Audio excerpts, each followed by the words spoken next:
Okay people, here is our data set that we have been using throughout our data analysis. Here are our computed variables. So now we are just going to perform correlation.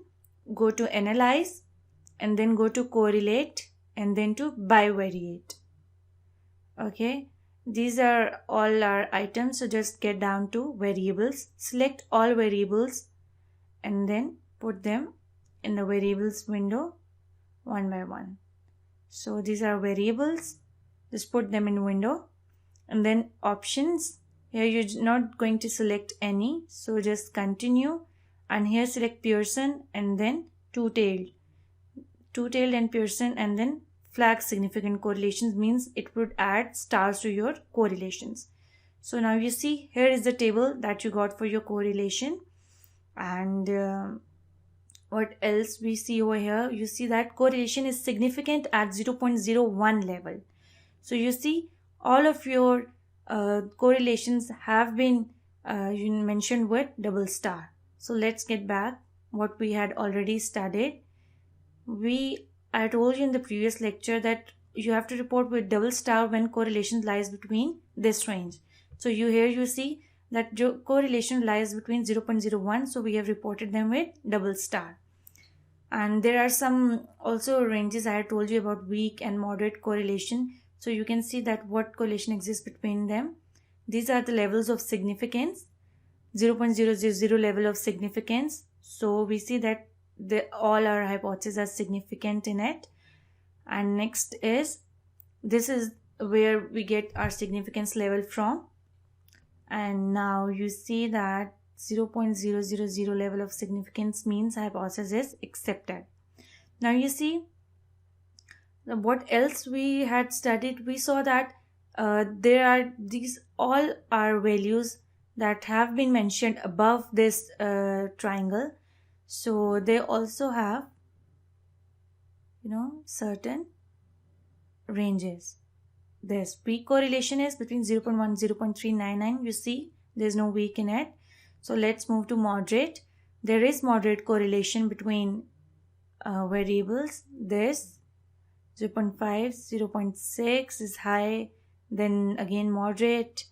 So this is how you're going to judge that what kind of correlation exists between variables. So let's take a look over here. Let's try and put our entry, and then we are going to see the values. So let's get back. Okay, now you see all the values that are in the upper half of the triangle are same in the lower half of our triangle, and there's 1 1 1 for each, since it indicates that the correlation between the same variables is equals to 1 because they are the same variables. So let's take a look now. Okay, 0.710. This is fine. This is the highest, and this is 0.000 at level of significance. This is again highest, then moderate, then high. So now let's see how to write values in it. Suppose for first one it was, let's see, high performance and anxiety. We are going to write variables as they are mentioned in it, 0.710. Suppose like this. Then we had 0.637. Okay, 0.637. And then next, what you have to do, you have to report them with double star. It indicates that our level of significance was 0.01. You don't have to mention significance under in the table because we don't need it. We just need to mention correlation. So this is how you're going to mention the correlation in just the lower half. This is actually APA format in which you mention correlation. They do not ask you to mention it above and below just because the values are same. So this is how you're going to perform when your data is normal.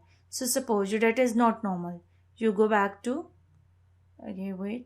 just go back to analyze, and then you just get back to correlate and then bivariate. If your data is not normal, let's try. Instead of Pearson, you will select this time. What are you going to select? You're going to select Spearman, as I've already mentioned in your notes too. So go to options, then continue, then OK. Now you see your values have become different. This is when your data is not normal. So, but you're going to add the same values in the same pattern in your table.